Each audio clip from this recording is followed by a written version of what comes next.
Sziasztok!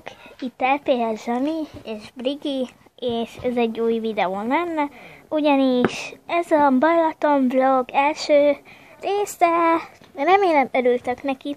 Nos, hát az első részben bemutatom a nyaralónkat, jó, nem fényes, de ilyen, tudjátok, régi ház már.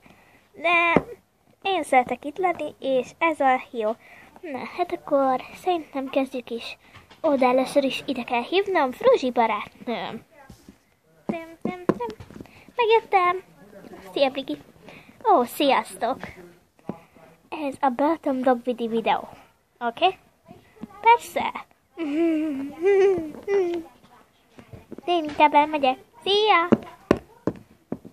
Jól van. Na hát akkor térjünk is a témára. Tam. Ez itt az előszoba. Itt a konyha, majd itt a fürdő. Tadam! A szoba! Itt a tévé. Itt van törvény.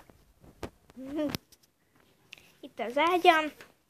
És itt vannak a cuccaim. Na, itt a kert.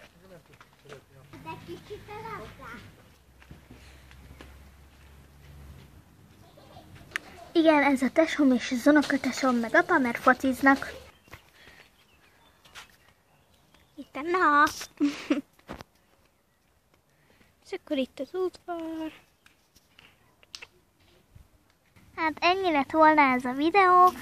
Ha tetszett, lájkold, kommézz, bármit, kritikát, bármit is elfogadok. És akkor köszönöm, hogy megtekintetted. Hello! Sziasztok!